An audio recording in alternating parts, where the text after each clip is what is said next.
Glory to God. Amen. Hallelujah, bazalwane. Amen. Ukunandi ukubala. It's nice to be here. It's nice to be here. Ukunandi ukubala. Phambili ngokuthandazo phambili. Amen. Hallelujah. Amen. Jabula manene vito ra Yesu. Amen. Amen. Khetsa Xikwembu ka siku ra vunharhu lexi nga yi hlanganisa xi nga hi kotisa hi le nkondzweni ya ku lava mongo wa Xikwembu, hi le nkondzweni ya khongelo. Hallelujah. Ta kombela nghena ritweni ra Xikwembu, then after that ta va na ti-prayers tinharhu timbirhi, and then hi ta kota ku vanhu va hansi ehlayeni Joshua chapter 6 verse 36 to verse 40. Joshua chapter 6.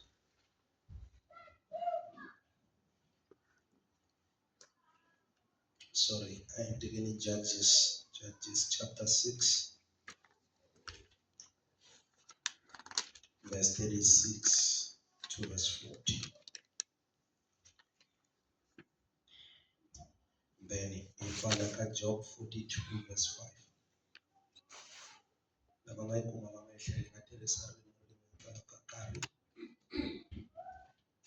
uGidiyoni wathi kuNkulunkulu, uma uzakusindisa u-Israyeli ngesandla sami njengalokhu ukhulumile, bheka ngiyakubeka uboya obungundiweyo esibuyeni. Uma kukhona amazolo eboyeni bodwa komile emhlabathini wonke, ngiyakwazi ukuthi uzawukusindisa u-Israyeli ngesandla sami njengalokho ukhulumile. Kwaba njalo ngokuba wavuka ekuseni ngangomuso, wabucindezela uboya, wakhama amazolo eboyeni, kwagcwala isitsha amanzi. uGidiyoni wathi kuNkulunkulu, intukuthelo yakho mayingangivutheli, ngizakukhuluma kanye kuphela. Ake ungilinge kanye kuphela ngoboya, makube komile eboyeni bodwa, kube khona amazolo emhlabathini wonke. Wenze njalo uNkulunkulu ngalobo busuku, ngokuba kwakomile eboyeni bodwa, kepha emhlabathini wonke kwakukhona amazolo. Job 42 verse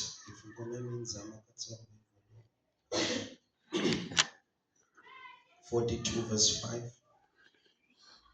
Job. Hale. Swa wena a ndzi swi twa kunene, kambe sweswi ndzi ku vonile mali. Hallelujah. Ingase ngena ka rito the past days, Monday and Tuesday, I khuluma hi ti qualities or the characteristics ta prayer, then tolo ni the conclusion ya to. Hallelujah. So today nina rito leri lavaka ku vulavula hi nhlaka roho, which is different from what I vulavula hi swona the qualities. So hi leswi ni kombelaka hi swi tekaka before hi nghena. Loko hi ri ka fasting and prayer, ku ne swilo leswi hi faneleke hi va swi xiyaxiya. Hallelujah.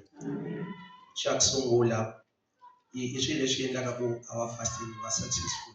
Take extra time to read the Bible and prayer. Take extra time to read the Bible and prayer. Uhlaya irito ra Xikwembu, ukufunda izwi lenkosi nokuthandaza uma uku fasting. It anoints your spirit and gets your mind in line with God's thoughts. Hallelujah. Amen. Spiritual purposes are triggered by reading the Bible. Okusho ukuthi fasting iyahluka ne-hunger strike, ukuhlala nje ungadli, ngoba fasting usuku uthandaza, ufunda nezwi. Malingapheli ilanga ungafundanga iBhayibheli, ungazofunda iBhayibheli ngoba sewusenkonzweni ntambama, iba nesikhathi. Angithi uma singekho ku-fasting siyakwazi ukuzondla umuntu lo wenyama, siyakwazi ukumondla une-breakfast, lunch, supper. So iba ne-menu spiritual noma trigger spiritual experiences, ngoba i-fasting it's abstaining from food for spiritual purposes. I think ngeke ngafundisa ngathi uma sifasta kuhlukile uma siya ko-doctor na kwe-health bayayisebenzisa if kumele uye bayaskeniwa or whatever for operation, they will tell you ungaji. So but this is not for those purposes. Fasting it's for spiritual purposes. So it's good to take time to read the Bible and pray, because if fasting and it's a journey with God.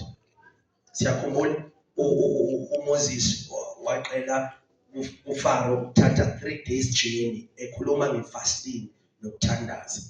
Then the second thing that you need to guard or uyibheke it's to guard spiritual attacks. Uthi omunye makakhuluma nge-fasting uthi real sacrifice in fasting is not going without food. Hallelujah.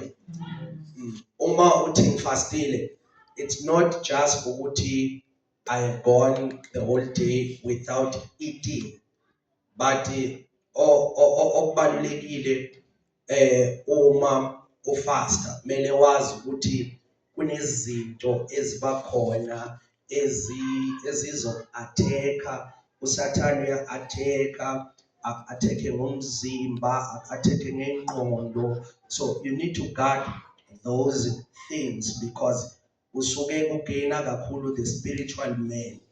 Hallelujah. So you need to know these things, that when you pray and fast kuzoba nama attacks. So ungayeki. That's why some people they bagcina bayeka ifasting ngenxa yokuthi ngathi bayahlaseleka, kanti it's a sign. Ama-attacks, it's one of the signs that you are kuleka track ya right ya ku experience the spiritual purposes ta Xikwembu endzeni ka vutomi bya wena kweni ti endleka. I remember ngafundisa ukuthi you know ama-attacks eza ne-fasting, it's doubt, fear. If you're writing, doubt, fear, loneliness. Is it?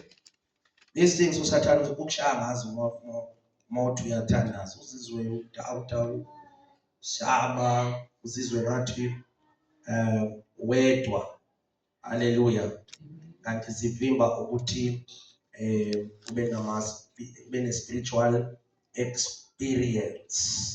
Now into yokugcina that ngithanda ukuthi siyithathe awudinga ukuyigada leshikova abazalwane kuba itip kahle kahle. Hallelujah. Lethi ndaba kade indlula kadoda ngekukhalishwa namuhla. Number 3, avoid religious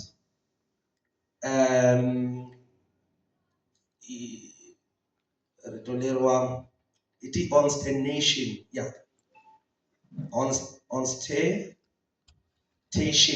Consternation or pretense. Particularly pretense. We need to avoid that. Let is Gospel Matthew 6:16. Man thandaza, umanizila, ningazileli ukuthi imbono yabantu. Hallelujah. Ngoba ukhona lo okuthi nakathandaza. uJesu wenza futhi an example ngathiwe izinto ukuthi uma nithandazana noma nizile, akhuluma ngokuthandaza athi ningafana labo at the crossroad benzela ukubonwa ngabantu athi sebawutholile umvuzo wabo.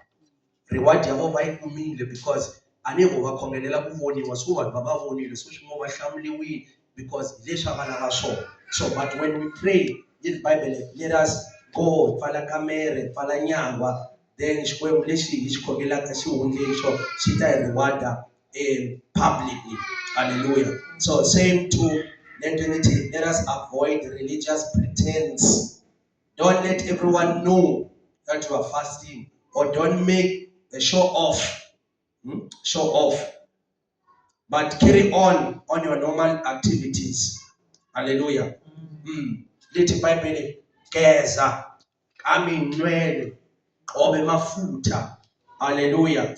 Wena uyazi ukuthi ikunento othandazela yona. Hallelujah. Angavele babona sonke ke nami iviki leri nena ile xikhongelweni.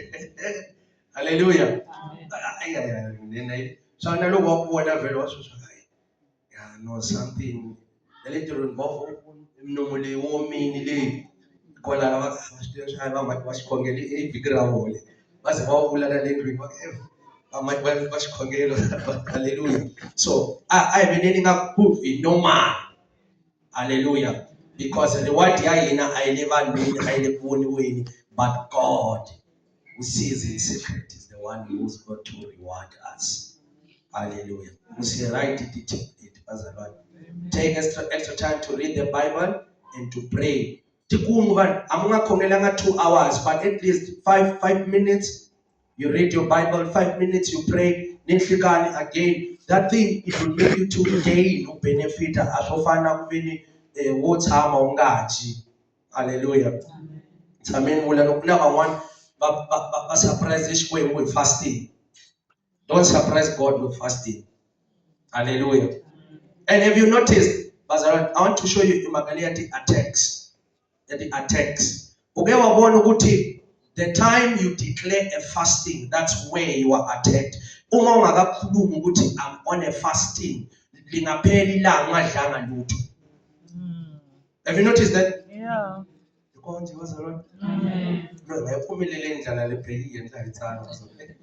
Hallelujah.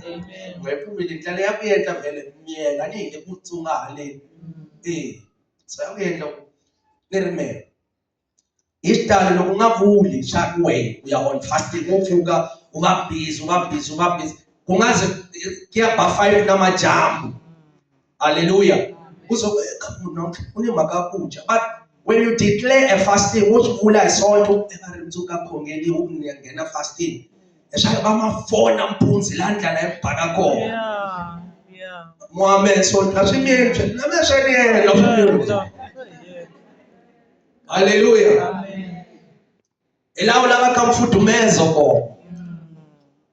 Utkuma, you see, loko ri ka fasting utkuma uphule fridge na kwahola data. Awusukile uyikumbuye umfundisi. Hallelujah. Ini tolo kumbe namuhla.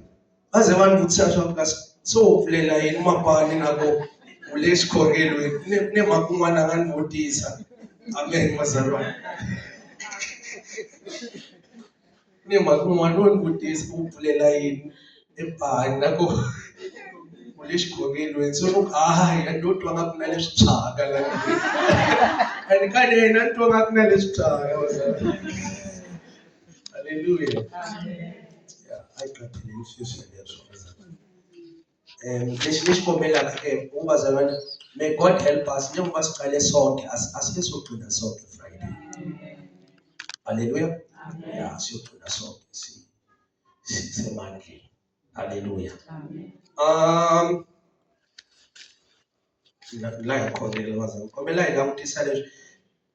Encounter, spiritual encounter.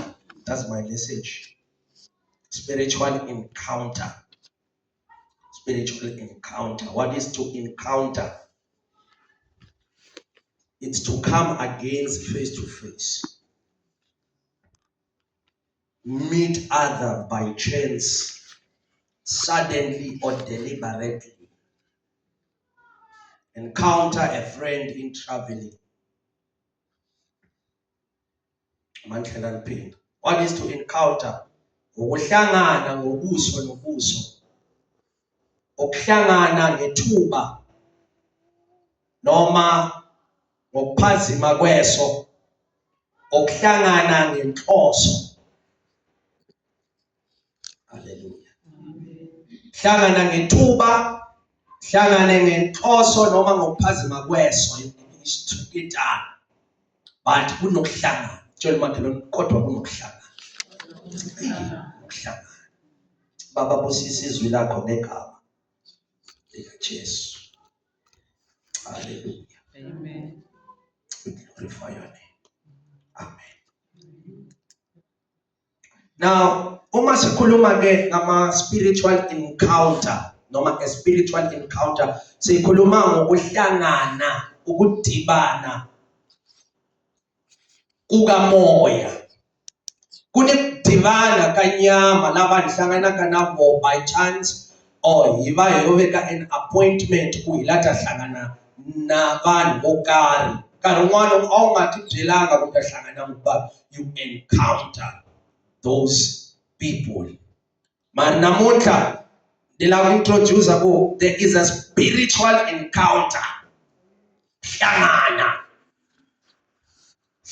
noNkulunkulu noma nezinto zikamoya. Now uTomunye ubhalayo uthi encounters are given by God in His majesty. When God chooses to reveal Himself, sometimes uthi reveala vanhu vangaswilanga kuhlangana naye, vangathi yimiselanga ekuhlangana naye. Kuni example ya kusunene yabo kuni la Xikwembu xo xi decide in His majesty, in his power, emathembeni ya ye and His will ukuthi ahlangane nawe. Wena ungazitshelanga ukuthi ufuna ukuhlangana naye, kodwa yena ngokukhetha kwakhe akhetha ukuthi ngifuna ukuhlangana nabantu. Number 2, there are encounters that are sought by God's children who are hungry and thirsty for Him. Kunokuhlangana noNkulunkulu. Kungakhethanga yena kodwa wena njengomntanakhe, wena njengekholwa unendlala, unokoma kokuhlangana noNkulunkulu. I want to believe ukuthi one of the reasons as it says ukuthi namhlanje ntambama sibe khona nakuleli viki, it's because phakathi kwethu there is a desire, kunomoya wokufuna ukuhlangana noNkulunkulu. We want to have an encounter. Hallelujah. Amen. So kungabili uku-encounter noma there are 2 ways of having a spiritual encounter, as I've said. Number 1, ukuhlangana noNkulunkulu ngokuthi ukhethe yena wena ungazitshelanga. Into yokwamukela uJesu is an encounter ngoba abanye bethu besiziyela la siya khona kodwa sahlangana noJesu, sahlangana nevangeli. Kodwa sesikhona sesihlangene naye sesisindisiwe. Again kunalento uNkulunkulu ayenzayo ukuthi phakathi kwethu afake idesire, afake indlala. Ube nalento ethi umoya wami uyakufuna, umoya wami uyakulangazelela. Sanibonani bazalwane. And uNkulunkulu uyasithembisa ukuthi uma simfuna, uma simlangazelela, simlambela, yena uyatholakala. Uthi ngibizeni ngiseseduze, ngifuneni ngisesenokutholakala. uNkulunkulu uyatholakala. Belokhu ngihlupha lento yokuthi athi ngibizeni ngiseseduze, athi ngifuneni ngisesenokutholakala. Ngithi wayefuna ukutholakala nokuthi ukhona, wayefuna akundilabeni nako irindakumeka. So into zikaNkulunkulu nanoma uNkulunkulu ekhona kodwa uyayifuna lento ukuthi abe nokulambelwa. uNkulunkulu ukudla ngokuthi abantu bemlambele noma ekhona egcwele endlini, ngoba it's another thing ukuthi uphile endlini kaNkulunkulu, uphile in the presence of God kodwa ungamazi uNkulunkulu. Sanibonani bazalwane. ingakho athi umhlabeleli baningi abakholwayo kodwa abayiboni imfihlakalo yezulu. Ngoba bazalwane, it's one thing ukuba la ekhona, it's one thing ukubonana naye ekhona. Bazalwane, I'm trying to ignite a hunger. Ngizama ukubasa indlala yokumfuna uNkulunkulu ukuthi bazalwane, uNkulunkulu uyayilangazelela lento yokufunwa. Sikwembu sesiranza kulaviwa uthe khona kodwa afuna uNkulunkulu ukuthi afunwe. Ngoba ukumfuna uNkulunkulu bazalwane, it comes with an experience of transformation. Uma you take a step yokumfuna uNkulunkulu, uthi after few minutes wokumfuna uNkulunkulu ubheke ukuthi ngabe ngiseme khona yini la benimi khona, uthola ukuthi you are no more there. Ngoba ukumfuna uNkulunkulu akunyakazisi kakhulu yena. Bazalwane, kahle kahle uNkulunkulu akazange wasuke empilweni zabantu, kodwa abantu bona basukayo kuNkulunkulu. Becela ukushumayela ethambama ngithi lo Nkulunkulu umzwa wena ngathi akasakhuluma empilweni yakho, akamanga ukhuluma, umlomo wakhe namanje usakhuluma. But the problem ukuthi thina abantu sisuswa izimo, sisuswa abantu, sisuswa izifo, sisuswa amapain ayasisusa kuNkulunkulu. But uNkulunkulu usemile labheke mikhono. Oh bazalwane, haleluya. uNkulunkulu usukuthi ntambama, uNkulunkulu usemila emikhono izolo. The same position wayemi kuyo akadala umhlaba nezulu is the same position emekuyo namhlanje. But abantu yibona abasukayo kuNkulunkulu. Abuza umakhelwane uthi usimi khona wena yini? Oh, bazalwane bami, ngizawamaphorje wayime kowena awuyime khona. Ngoba yena akashintshi. Wemkhulu uNkulunkulu wasemandulo usesenguye namhlanje. Akashintwanga yimeko yabantu, akashintwanga ngenidi yakho, kodwa uyizolo, uye namhlanje, uye naphakade. Ufuna abantu abazomlambela, ufuna abantu abazomfuna, bese uyatholakala. Engathi namhlanje ngingathi bonke abamfunayo bazomthola, bonke abamlambele bazomthola. uNkulunkulu nje namhlanje unginike imessage yokuthi mangizokhuthaza ibandla, mangizokhuthaza mama wami ukuba yena uyatholakala. The more iviki lehamba siyasuka ekuhlulekeni kwethu, the more sithandaza siyasuka kumafeyila sihlangana with the supernatural.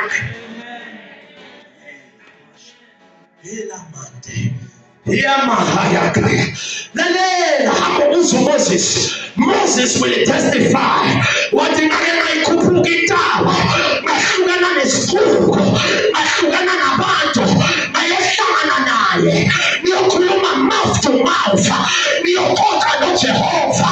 uMoses uthi mangehla mina ngizibonanga, kodwa abantu bangibona ukuba ubuso bakho buyakhanya. Ngoba masihlala naye akukhulumi thina, kodwa kukhuluma abantu. Bathi mama khuluma kahle, kunalo ohlangene naye, you are shining. Ngoba bonke ababheka kuye bayakhaniswa, ubuso babo buyakhanya. Mama kelwane uthi buyakhanya, thana ubuso babo buyakhanya. Ebazalwane imali ngivula, ungoka we ungavuli, mara madimoni womavula. But the more she prays, it's the more she is transformed. The more afuna uNkulunkulu, the more uyakhuthuka. It's a prophetic ntambama ukuba after this prayer our lives shall never be the same again. It's a prophet ukuba emva kwalo mthandazo impilo yethu ngeke isafana, ngoba bahlala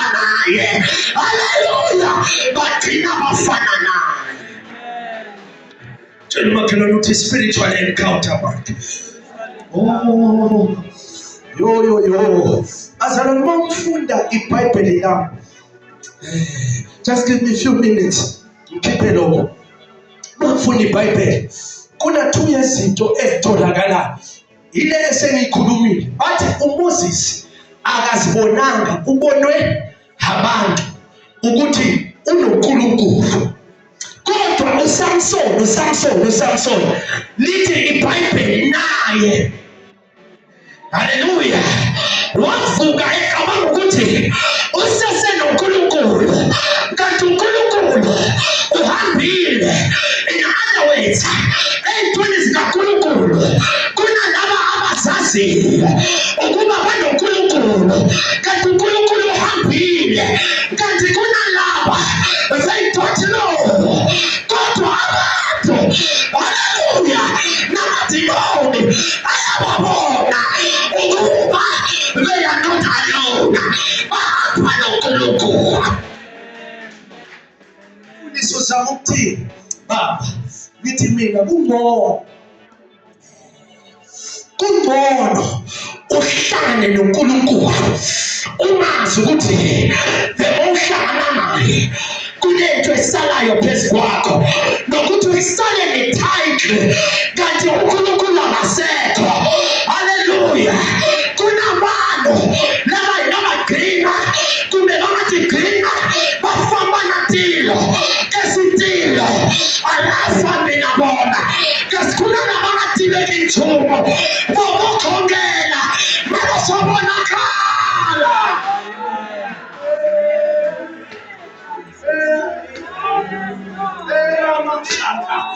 Bakhona abangazi kodwa babangena emthandazweni ubuso babo buyashintsha, amakhaya abo avutha amalanga abo omlilo ngoba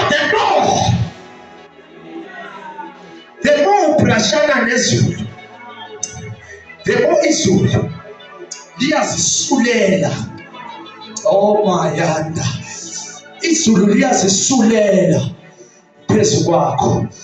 Tshela makhelwane ukuthi izulu liyazisulela. Cela ukuvala. Bazalwane, ngicela ungibekezelela mdala.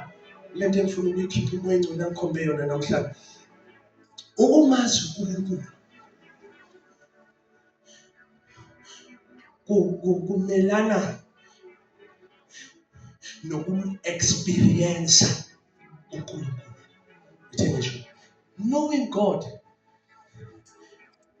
versus experiencing God. Uma sithi you have a spiritual encounter, usudlulile ekwazini ngoNkulunkulu, kodwa sewungene ekutheni I've got an experience. Kunalaba bambiza ngoba bezwile ukuthi is Jehovah Jireh, bese kunalaba bambiza ngenxa yokuba bake bahlangana nesimo sokuthi banganalutho bese uNkulunkulu wavela. Oh bazalwane, asithathe lo.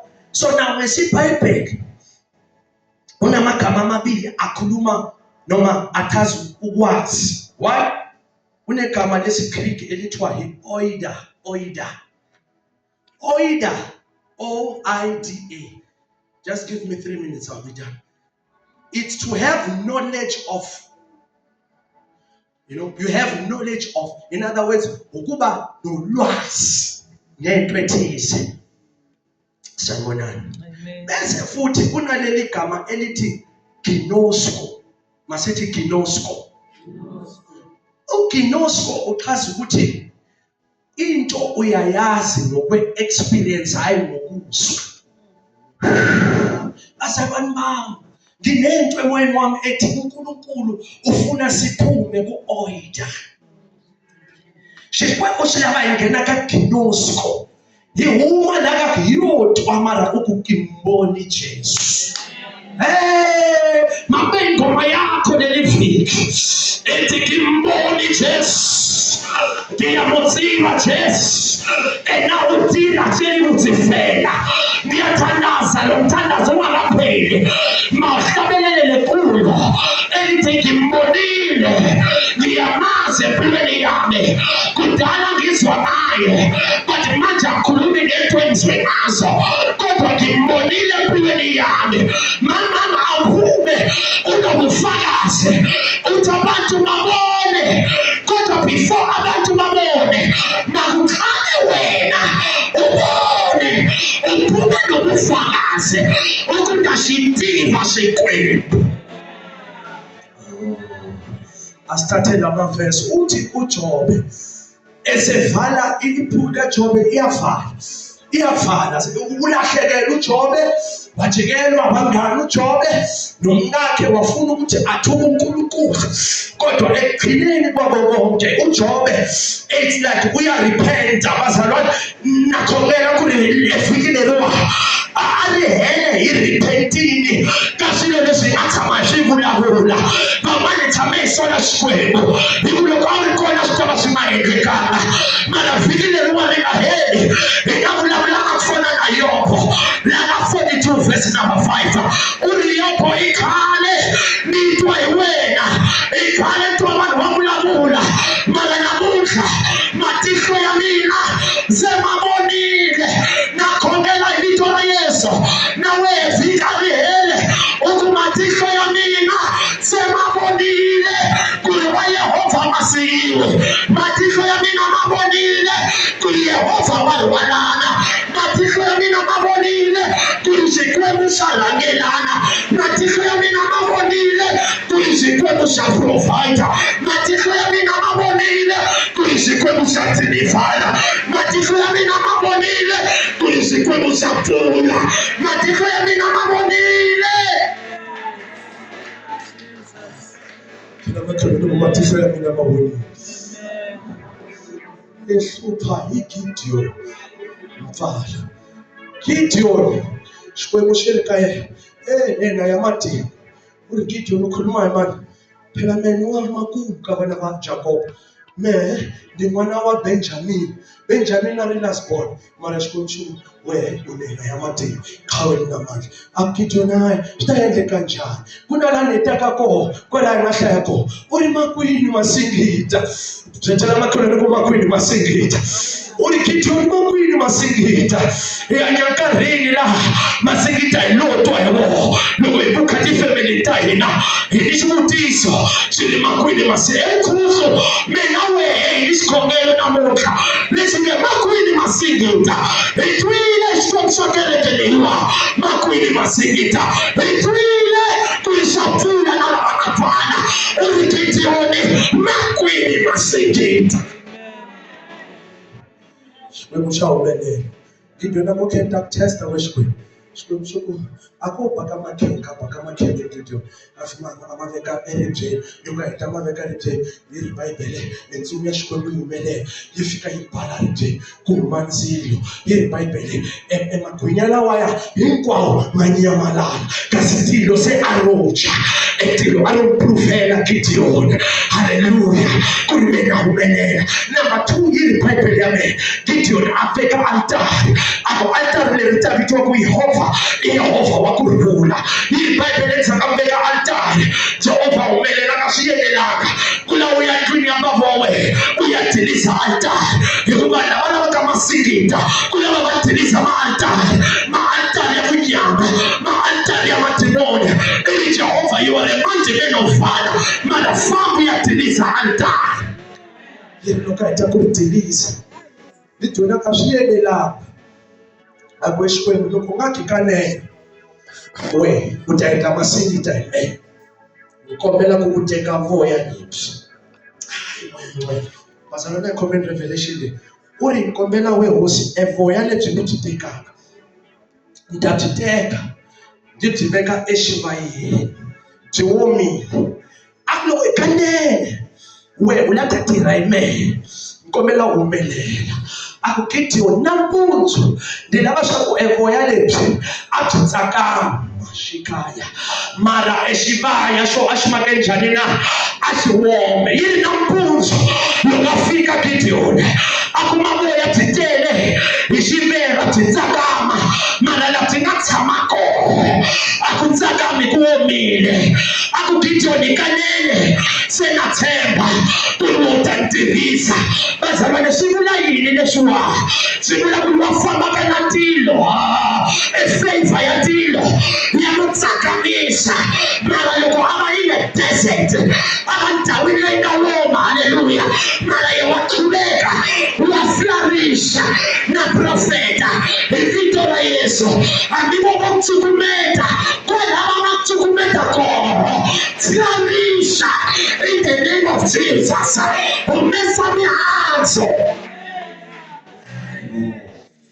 yini nampundzu Gideon futhi akashiya le a ku na swi vona swa ku evoya byi woma a ku kombela xikwembu namuntlha ka u endla so ni kombela swa ku evoya byi nga ha tsakami a va nitwa a ku evoya byi maka njhani a byi woma mara laha byi nga tshama kona ku maka njhani na a tsakama yini nampundzu loko a fika a kuma ku voya byi maka njhani na byi womile mara laha byi nga tshama kona ku maka njhani na ka tsakama kasi it's a prophecy ya ku Gideon loko ni famba na wena ni ku nyika matimba against nature haleluya bazalwane Yehova yi nyika matimba namtshana matshana a ku fika ndhawini leyi va loyaka evuloyi bya ndhawu a byi nge eki nchumu in the name of Jesus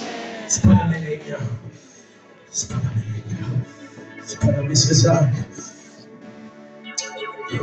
khale nditwa iwe mara namuntlha ndzi ku vonile kombela u khongela u xikwembu fikile le na sehela I want to have a spiritual encounter kinya u hlakani ni wena a khongeli ufuna ukuhlangana nawe ufuna ukuhlangana nesizwe ufuna ifavor yamazulu ibe phezu kwami ufuna ifavor kaJehova ibe phezu kwami ufuna ubuso bami bukhanye ngoba uhlabelelayo wathi bonke abakholwayo bayokhanyiswa in the name of Jesus.